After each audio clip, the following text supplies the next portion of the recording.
Welcome to another episode of Coug'd Up. Yes, guys, I know it has been a little while. We apologize. This is a show where we dive into the stories of Washington State student athletes and sports professionals who hope to find the sports that make this town special. I'm your host, Dylan Kiviat, joined by my co-host, Levi, again. Today, we have not just one, we have two of WC's prominent hoopers in Pullman. First, straight out of Olympia, a smooth operator on guard. I'd like to welcome to Parker Gerrits to the show. Welcome to the show, Parker. Appreciate it. Yeah, and then joining him, we have another forward from, I hope I'm pronouncing this right, Lapway, Idaho. He's a freshman with size and sneaky balance. I would also like to welcome to the show, Kase Wynott. Thank you. Welcome to the show, guys. Sure. Yeah, so, Parker and Kase, if you want to just, if you guys wouldn't mind just giving a little introduction for the audience, just about yourselves and stuff. For sure. You go first. What's up, Coug Nation? My name is Parker Gerrits. I'm from Olympia, Washington, as said. I'm a guard, and I'm a redshirt freshman this year. Little business finance major. Been raised a Coug my whole life. Love to be in Pullman. There's no better place like it. And, it's an honor to wear the crimson and gray. My name is Kase Wynott. I'm from Lapway, Idaho, just 45 minutes down the road. So always been a Coug fan my whole life, and nothing but happy to be here. Hell yeah. So I know you guys mentioned that you guys are obviously big Coug fans, but did you guys have like any parents that were your family like former Cougs and stuff? Yeah. So my grandparents both went here and met here, and then I had a couple of aunts and uncles that came here. Both my parents were here. They didn't meet here while they went to school. They met afterwards at a football game. But I have a bunch of family come here, and then I've been coming to Coug football games and staying in the RV lot since I was not even 1 year old and running around in a little baby pen. So I've been a Coug for a very long time. That's awesome. What about you, Kase? I'm the first Coug in my family, first to be in Pullman. So yeah, same here. Yeah, but obviously, season just kind of recently ended, so I'm just like wondering, like now that season's over, March Madness is kind of in action now. Like, just wondering how are you guys doing with the off season? Like, now you guys feel now the season's over. Like, are you guys like relieved? Are you guys a little bit bummed out that you guys aren't in the tournament right now? Or I mean, for sure we're bummed out. Like, the whole year, the whole time, always the talk was to make March Madness and stuff. But we've been blessed with an amazing opportunity to keep playing and keep staying together and getting better. So. Yeah, I think it's definitely hard watching some teams for sure, especially the teams you played against. Yeah, especially Gonzaga and those teams. Exactly. Yeah. So, but it's like Kase said. I mean, we got an awesome opportunity in front of us, and we get to keep playing in March. So, a lot of teams get to do it. So. Does that inspire you guys for next year, like to get to that level? 100%. Yeah. Sure. Kind of puts a little chip on your shoulder from the jump.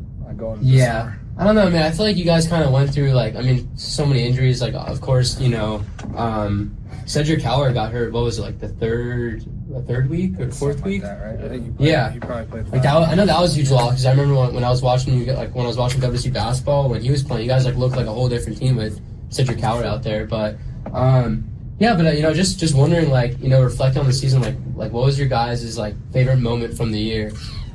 Oh goodness. I feel like our home win versus San Francisco was like one of the best parts of the season for us. I feel like that we played really well together, and just the crowd especially. I feel like that was the best, one of the better crowds we had all year. So. I think stuff that I remember the most is more the off court stuff. We actually got stuck in an elevator at St. Mary's. Oh wow! There's 11 of us guys that got stuck in the elevator. I've never been stuck in an elevator. I don't think I'll ever. That's like my worst nightmare, honestly. We were in there for like an hour. And that's awful. It's getting hot in there. Guys start freestyling and doing a bunch of funny things. So it was pretty fun. At least you guys made the most of it, yeah. 100%. Oh yeah. So kind of keeping it kind of same side of things, but just curious as fans, we're always curious what does a typical prep day look like for you guys before a game week? Or what is a prep day for game week? Or a game game day. I'll do game day. You do game day. I'll talk about it. So a game day, we'll usually do a shoot around in the morning, walk through some of the stuff they do, and just get a bunch of shots up. And then we'll go have depending on if we're on the road or at home. If we're at home, we'll go to the Grade Dub and have a team meal together. Then after that, we'll have this thing we do. It's a quiz. So a personnel quiz on every guy on the court. You just get your name called. And you got to basically describe the player on the screen, and then go home, take a nap, and then be to the gym 2 hours before tip-off. Oh, yeah. That's a consistent routine for you guys? Yeah. And then for the week leading up to it, we usually have that first, because we usually play Saturday, and then we, like on the road, for instance, like, or even at home, we'll get that whole Sunday off. So that Sunday's either meant to travel back to Pullman, or that Sunday's for just to lay low. And Mondays will be more of a lighter day where it's take care of your body and get your treatment right, and maybe get some light shots up to keep the body flowing. And then Monday, Tuesday practices tend to be pretty hard, like big time competing practices where we're getting after it and we're going out and getting after each other, and like the heavier loads. And then the next practice, which is the day before the game, usually a little bit lighter.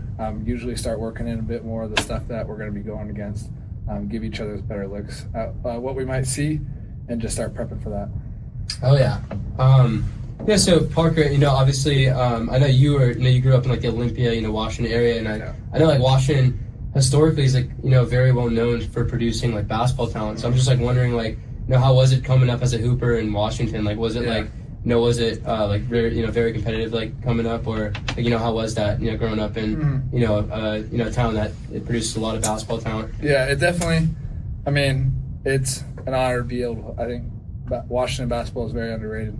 We're all the way over here in the very top corner of the state and up in the country. So, but being from Olympia, there's not as much talent. I feel like a lot of the recognition goes up to this northern area and the Seattle area, and so there's not a lot of as much resources and as much hype down in the Olympia area. So, I've always kind of had a chip on my shoulder because of that, and trying to always be the one to try to help represent. And we've had a couple good guys come through the Olympia area and the South Sound area, like Jackson Grant and Kai Johnson, who's at Montana right now. Oh, wow.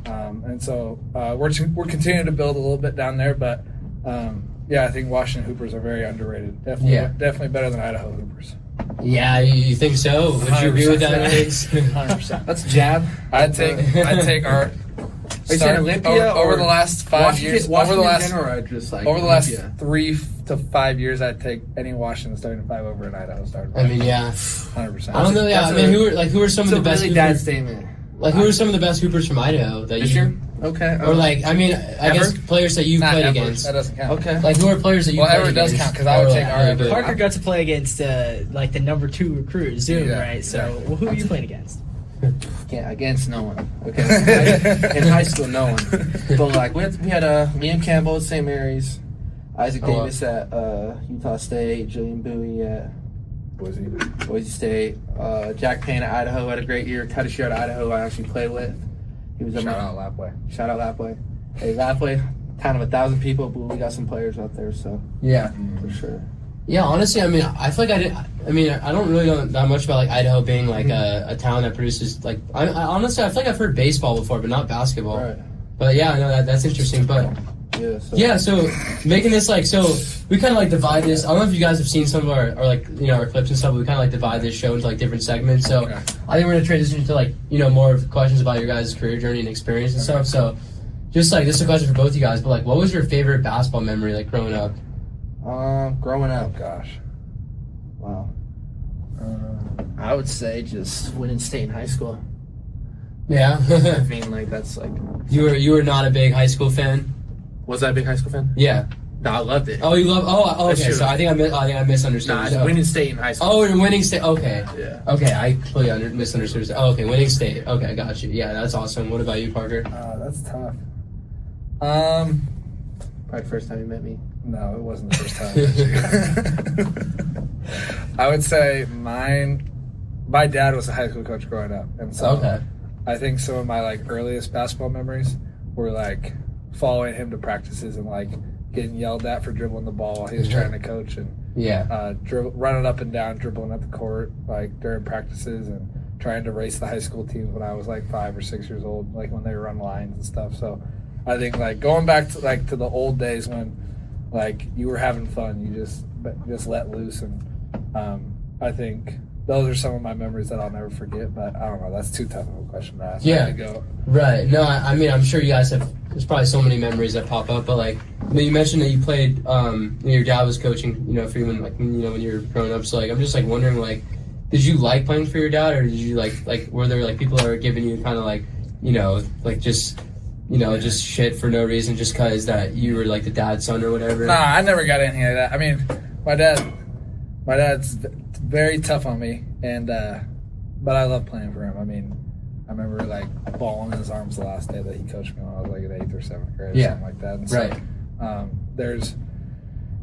I mean, he coached. I mean, me and my best friends, like some of them would go here now, but like we all like were very into it and like taught from a young age that like what's the right thing to do and what's not the right thing to do. And he did a really good job at like teaching the fundamentals and the right way to play. And we never ran 2-3 zone. It was like you play man-to-man defense because that's the right way to play defense. Yeah, that's like a good old fashioned exactly. style. Yeah. And so, and it was fun. We bought into it, and so having him as a coach is definitely something that I cherish. I mean, he's the one that got me into basketball. He's the reason why I love that's basketball. awesome. So this guy got coached by his dad too. Okay. Yeah. So you guys have that in common. Okay. Hell yeah.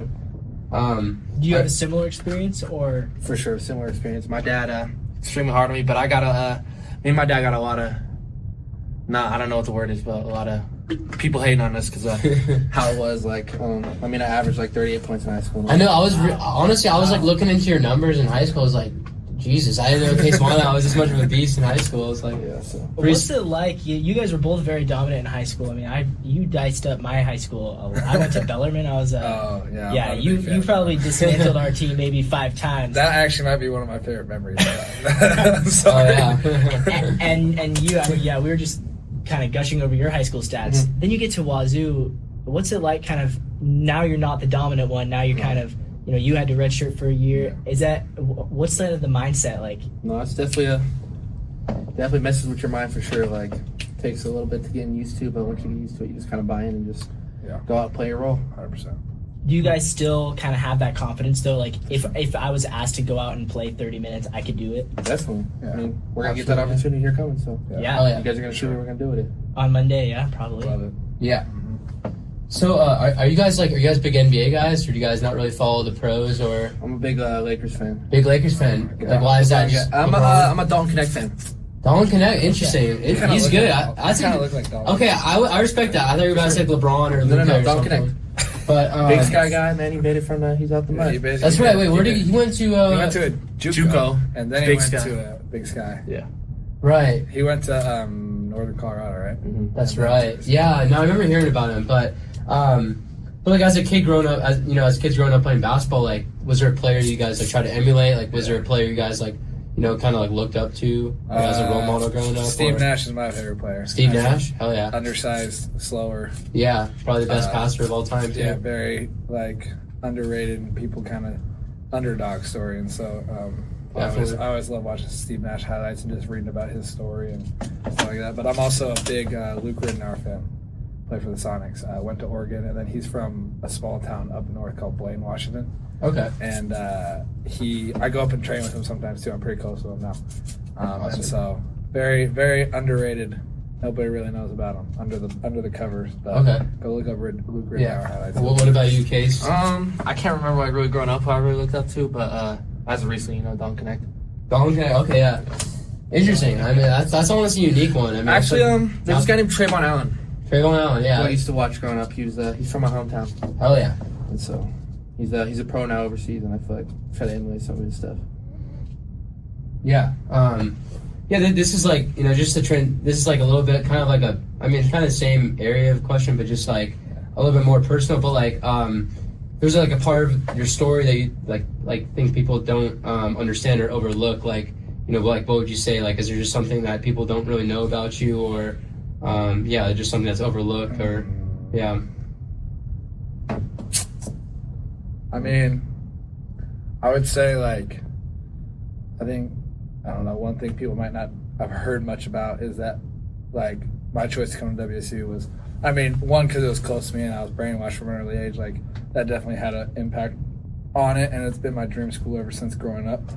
But I didn't have a crazy amount of Division I offers coming out of high school. I had a lot of mid-major, low-major offers, and I just wanted to be here so bad that I took a walk-on spot and was coming in as a walk-on and was here for one summer and kind of earned my way up and earned a scholarship last year at the very start. And that's one thing that I feel like a lot of people probably don't know as much. But just being kind of an underdog. I mean, Kase is probably very similar, coming from a small town in Idaho that people just don't hear about. Small town kids that don't get as much recognition and don't play on the big AAU teams, and so I feel like that's kind of like most players in Pullman though. Like, you know what I mean? They're not like the big name guys usually. Exactly. So what about you, Kase? Yeah, I think being from like the reservation, like a lot of kids aren't like given the opportunity I've been given, and I just feel like I went out and made that for myself, and just like I feel like I always carry that chip on my shoulder, like being from a small town, and just like you can make it from anywhere. So. Oh yeah. So obviously you guys are both like freshmen. So are you guys expecting like a big leap in minutes next year? Do you guys think you're gonna like for sure be like like have like a lot more of an impact next year, or like what are your guys' expectations for I guess your role next year? I mean, that's the goal for sure. Yeah. That's the definite goal. We're gonna go out, work hard, get better, and see what happens. Oh yeah. So I'm gonna. Yeah. Speaking of next year, I got a question. So the fans obviously got some bad news recently. Nate Calme's in the portal, Zay as well. What's your pitch for players who are in the portal, why you should come to Wazoo? If you had to pitch to any other player, why should they transfer here? I would say we're just like we're a players program. The coaches really make a big thing about we're a players program, and just like I would say the biggest thing for me that I've noticed, like I took a lot of visits. I was committed to Utah State and stuff, and I just feel like the development aspect of like these coaches have, I feel like they're really big on development and making you better as a basketball player. 100%. And like they take that really serious. So I feel like I've gone way better, and just I feel like that's the pitch, and just like the community aspect of it too. Like the community's behind us and they're always supportive. Oh yeah, that's what I was gonna say. Yeah, I was gonna say like it's God's country. That's what I like to call Pullman. Yeah. Have you guys enjoyed like living in Pullman so far? Or? I mean, I'm pretty used to it. I like know Pullman like the back of my hand. I feel like. Yeah, I mean that makes sense. Yeah. Like driving over from Olympia to Pullman and going by the Go Cougs barn and driving on the straight road for 2.5 hours and going through the wheat fields. Like I always think it's God's country, and that once you get over that hill and you see you're like, where am I? And then as soon as you get over the hill and you see the sign and you see the rest of the town, it's like it's a special place, and not a lot of people understand it until you're here. Right. But I would just say like to those guys, like give it a chance, because like once you get here and see how special it is and see how special the community is, like Kase, and how much they'll rally behind you and how much they'll do it, they'll die for you. It's a pretty special thing to be a part of, and something that will go on for years and years and years after you're done. Yeah, no, absolutely. So gonna transition this into like a little bit more like fun personal questions, but so if you guys had to pick one teammate to be stranded on an island with, who are you picking and why? Cedric Howard. Cedric Howard, and why? We went camping in Riggins in Riggins, Idaho. If you guys know where that is, this random town. Yeah, maybe I don't think I've heard of it, but no. 200 people, maybe. And we went camping there, and he caught a fish and just filleted it right there, right then and there, and cooked it up. Damn, it's kind of a savage move right there. I'd probably pick him, to be honest. I think he'd know how to survive. Probably know how to build a fire. Probably know how to, he's a hunter at heart. So he'll know how to. What do you guys? Okay, like let me ask you, like, what do you guys bring in on the island? Like, you're stranded there, but like if you can only pick a few certain things. How many items am I getting? Let's just say Levi. Let's just say 3, maybe. Do you get like a phone? 3 items. A phone. Yeah, you get a phone. But you're stranded on an island. Like phone's already included, but like you get like 3 things, only 3 things. So. Bringing a lighter. Yeah. Lighter. A lighter. Start. Yeah. Need a fire. Mandatory. Oh, lighter. Yeah. Some sort of weapon. I'm gonna bring a water filter. Water filter. Yeah, real smart. I've thought about this. Yeah. I put some thought in this. Okay. And then I'm gonna bring like a machete. Machete. Okay. Yeah. No. Let me take that back. I'm bringing a fishing pole. Fishing pole. Yeah, okay. You're not gonna catch it. I don't think you can catch that. I think a machete is way better than a fishing pole. What's your opinion? Okay. I take the fishing pole. Water filter is genius, by the way. The water filter is good. Yeah. The machete. Well, I know you took that one back. I think that one's a little bit. But that one's alright. How am I gonna kill? I'm not gonna kill an animal with a machete, bro. Trust me. Yeah. You never know. Yeah. What about you, Parker? Trust me. I think I'm gonna back the lighter. I was thinking something like flammable that you need to start. I'm taking the water filter 100%. That's genius. Water filter. And can I bring like just? I'm gonna rely on making my own weapon. I'm not gonna need a fishing pole or a machete. I'm gonna bring a sleeping bag, because I think Yeah, that's smart. That's smart. Yeah. Because I just want to be cozy at night. I might be doing sleeping most of the time, probably. Yeah. Keep the mosquitoes off you too. Exactly. Yeah. Dog spray might be big time. Right. Yeah. But just curious, like, who'd you guys say is the funniest guy on the team? Like, I'm taking it. Really? I'm taking it. So, like, but like, you think if we ask other people like on the team, they'd be like, sure. Kase is the He's funniest like guy. I'll describe Kase as like a 7th grade version of Jonah Hill from Superbad.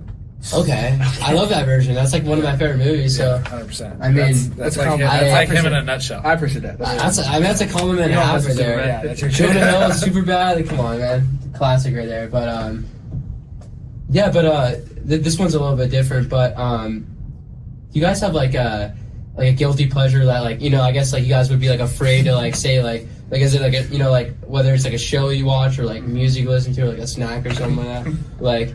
I'd say I'm a big Katy Perry guy. Big Katy Perry guy, For okay. sure. You like some like California girls? I'm more of the one that got away. The one got away, okay. Sure. Oh yeah. There's one that got away, but yeah, for sure. I used to listen to Katy Perry before games and stuff. So That's crazy. Really? Was that your Hypes you pregame up, playlist? what Yeah. hypes you up?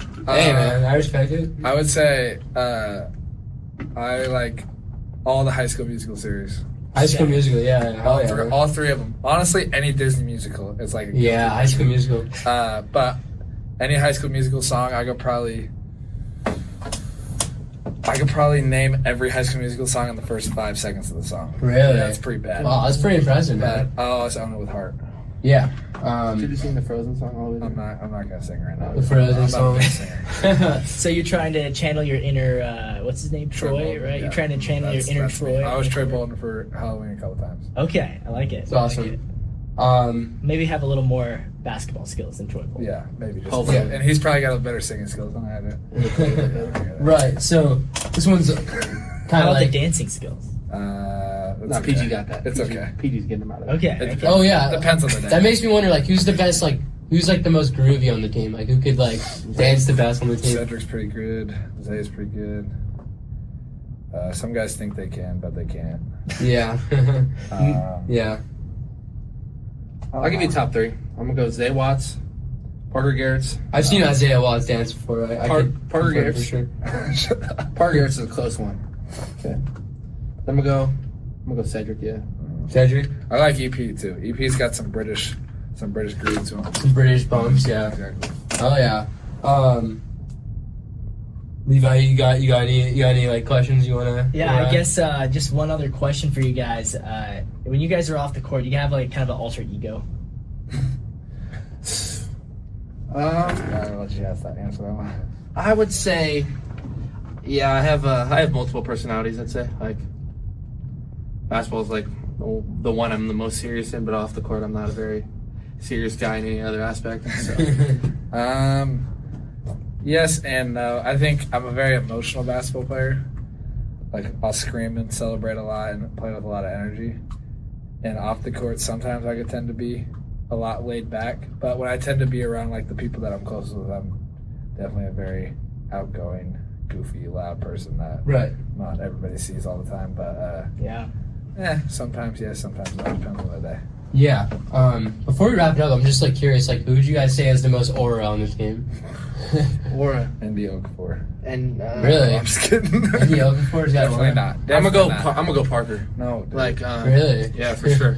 He's the most known guy in Pullman, and just That's like not. Yeah. when you That's walk not when you true. walk into somewhere with Parker Gerrits, That's it's a not different true. different kind of Yeah, thing. you can like recognize like For you're sure. Parker Like, Gerrits. Like when yeah. Parker Gerrits walks in, everyone's like, No, Isaiah Watts definitely has the most aura on the team. no. Parker Gerrits. y'all trust me? Parker Gerrits. I trust you. I trust When you. Parker Gerrits walks in, everyone's snaps their head. Parker doesn't seem confident. I don't know why. That's not. That is He's a usually humble usually guy, the yeah. reason why they probably look at us is because as soon as we walk anywhere, this guy's probably making some noise somewhere, and everyone's like, "What the hell?" He's just a did very we see?" he's just a very humble guy, and like Sure. I'm trying to give him his shine here. And Yeah. he won't let me. No, I respect him, He man. has the most He's aura. too humble. He has the most aura on the team for sure. Hell yeah. Yeah, but Parker and Kase, I want to just thank you guys so much for joining us on the show today. For sure. It was a pleasure hearing about your journeys and insights as WSU basketball players. Before we wrap up, is there anything else you'd like to share where people can follow you or stay up to date on your work or anything? Go Cougs. Go Cougs. Hell yeah. Go Cougs. Make sure you follow Coug'd Up on Apple Podcasts and Spotify so you never miss an episode. Also, check out our YouTube if you want to see the video version of every single episode. And find us on our Instagram or Twitter at Coug'd Up for live updates and behind-the-scenes footage and highlights from every episode. And if you're interested in joining us on the show or have any questions or suggestions for future guests, just send us a message. This has been another episode of Coug'd Up. My name is Dylan Kiviat, and go Cougs. Go Cougs. So Cougs. Yeah. And tune in Monday night. They'll be live on Yeah, Fox. right. Georgetown. Monday night, Georgetown. Oh, yeah.